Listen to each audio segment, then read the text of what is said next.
केन स्विदावृतो लोकः केन स्विदावृतो लोकः केन स्विदावृतो लोकः केन स्विन्न प्रकाशते केन स्विन्न प्रकाशते केन स्विन्न प्रकाशते केन त्यजति मित्राणि केन त्यजति मित्राणि केन त्यजति मित्राणि केन स्वर्गं न गच्छति केन स्वर्गं न गच्छति केन स्वर्गं न गच्छति केन स्वित् प्रथमं केन स्वित् प्रथमम् आवृतः द्वितीयम् आवृतः द्वितीयम् लोकः तृतीयम् लोकः तृतीयम् केन स्वित् चतुर्थम् केन स्विन् चतुर्थम् न पंचमम् न पंचमम् प्रकाशते षष्ठम् प्रकाशते षष्ठम् केन केन सप्तमम् त्यजति त्यजति अष्टमम् मित्राणि मित्राणि नवमम् केन केन दशमम् स्वर्गं स्वर्गम् एकादशम् न द्वादशम् गच्छति गच्छति त्रयोदशम् त्रयोदशपदी अयं श्लोकः ఈ శ్లోకంలో 13 పదాలు ఉన్నాయి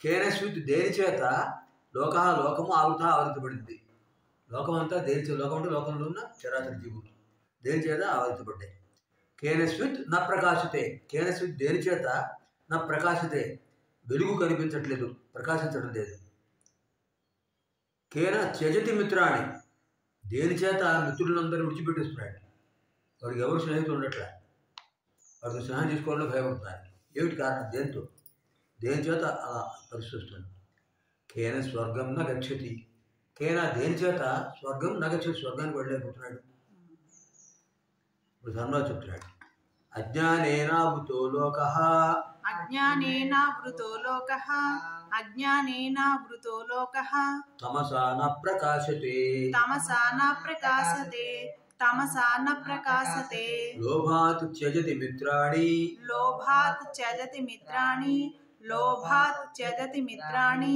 संगात् स्वर्गं न गच्छति संगात् स्वर्गं न गच्छति संगात् स्वर्गं न गच्छति अज्ञानेन अज्ञानेन प्रथमम् आवृतः आवृतः द्वितीयं लोकः लोकः तृतीयं तमसा तमसा चतुर्थं न पंचमं प्रकाशते प्रकाशते षष्ठं लोभात् लोभात् सप्तमं त्यजति त्यजति अष्टमं मित्राणि मित्राणि नवमं संगात् संगात् दशमं स्वर्गं स्वर्गम् एकादशं न द्वादशं गच्छति गच्छति त्रयोदशं त्रयोदशपदी अयं श्लोकः 13 పదాలు ఉన్నాయి ఈ శ్లోకం లోకః అజ్ఞానేన ఆవృతః లోకం అంతా కూడా అజ్ఞానం చేత కప్పబడింది నిజంగా అందరికీ జ్ఞానం ఉంటే ఎవరు ఇళ్ళలో ఉండరు తపస్సు చేసుకోవడం ధ్యానం చేసుకోవడం ఎవరి దారి వాడు అలాంటుంది కానీ అజ్ఞానం అనే భ్రమ ఉండటం వల్ల కుటుంబం బాధాలు ఇవన్నీ తమసా న ప్రకాశతే తమసా చీకటి ఏర్పడటం వల్ల అంటే అజ్ఞానమే చీకటి అంటే అజ్ఞానమే కదా తమస్సు వల్ల నా ప్రకాశత వెలుగు ఉండదు చీకటి అంటే వెలుగు ఉండదు కదమ్మా తమసా చీకటి చేత నా ప్రకాశతే వెలుగు కనిపించడం లేదు ప్రకాశించడం లేదు లోభాత్ మిత్రాణి త్యజతి లోభాత్ ఆశ ఎక్కువైపోవడంతో దానివల్ల మిత్రాణి త్యజతి మిత్రులందరినీ విడిచిపెట్టేస్తున్నాడు అన్నీ నాకే కావాలి వాడు అనుకుంటే మిత్రులు ఎందుకు అవుతారు అందరూ సంగాత్ స్వర్గం న గచ్చతి సంగాత్ లౌకికమైన సుఖాలపై ఆసక్తి ఎక్కువైపోవడం వల్ల స్వర్గం న గచ్చతి పుణ్యలోకానికి వెళ్ళిపోతున్నాడు లౌకికమైన కోరికలు కావాలంటే అక్కడక్కడ పాపాలు చేయాల్సి ఉంటుంది దానివల్ల పుణ్యం పొందదు స్వర్గం వెళ్ళదు స్వర్గానికి వెళ్ళదు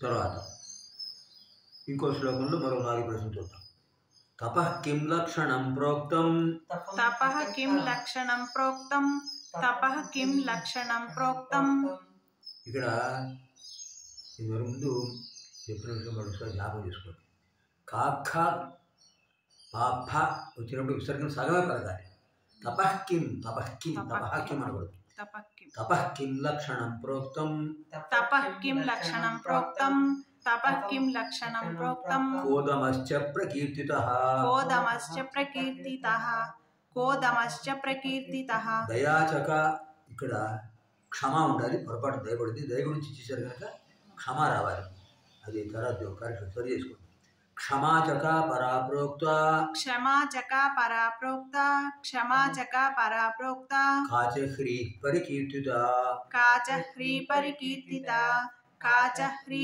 పరికీర్తిత తపః ప్రథమం తపః ప్రథమం కిం లక్షణం కిం లక్షణం ద్వితీయం ప్రోక్తం ప్రోక్తం తృతీయం కః కః చతుర్థం దమః దమః పంచమం చ చ షష్టం ప్రకీర్తితః ప్రకీర్తితః సప్తమం క్షమా క్షమా అష్టమం చ చ నవమం కా కా దశమం పరా పర ఏకాదశం ప్రోక్త ప్రోక్త ద్వాదశం కా కా త్రయోదశం చ చ చతుర్దశం హ్రీః హ్రీః పంచదశం పరికీర్తిత పరికీర్తిత షోడశం షోడశపది అయం శ్లోకః 16 పదాలు ఉన్నాయి.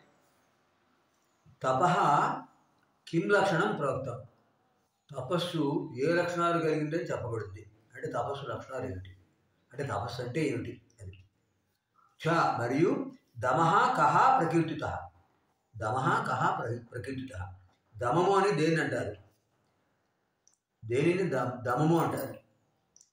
ఇంకా మూడో ప్రశ్న క్షమాచక పరాప్రోక్త చ మరియు క్షమా కా క్షమా పరా కా ప్రోక్త శ్రేష్టమైన పరా అంటే శ్రేష్టమైన క్షమా సహనమని కా ప్రోక్త దేన్ని చెప్పారు.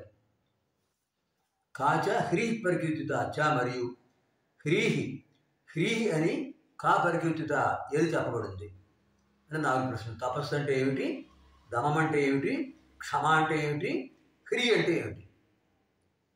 ఇప్పుడు ధర్మ సమాధానం చూడండి.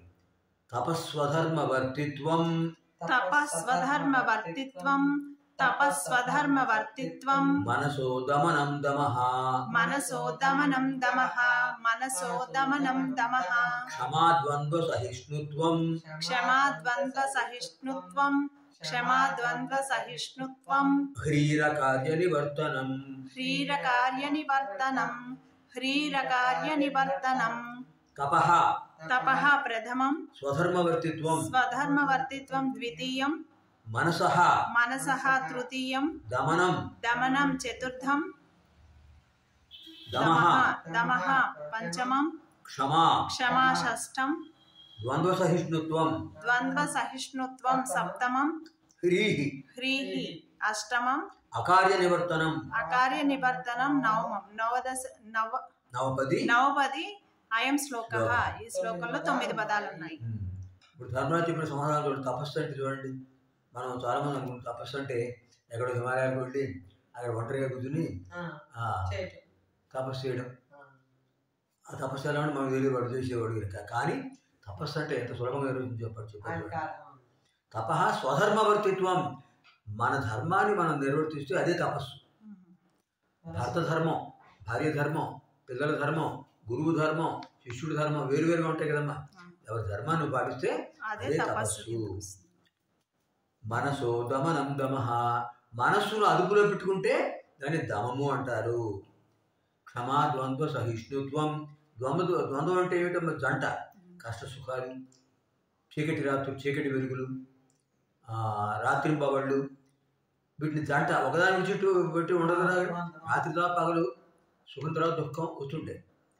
అంతే వాటిని సమానంగా సహించడం. కష్టాన్ని ఎలా భరిస్తున్నాడో సుఖాన్ని కూడా అలాగే, సుఖాన్ని ఎంత సంతోషంగా స్వీకరిస్తాడో కష్టాన్ని సంతోషంగా స్వీకరించాలి. అంటే సుఖం వచ్చినప్పుడు పొంగిపోవడం, కష్టం వచ్చినప్పుడు కుంగిపోవడం అది పనికిరాదు. అలా ద్వంద్వాన్ని సహించగలగడమే క్షమా సహనము. హ్రీః అకార్య నివర్తనం, అకార్య నివర్తనం హ్రీః. అకార్య అంటే ఏంటమ్మా, కార్య అంటే చేయదగినది, అకార్య అంటే చేయతగనిది.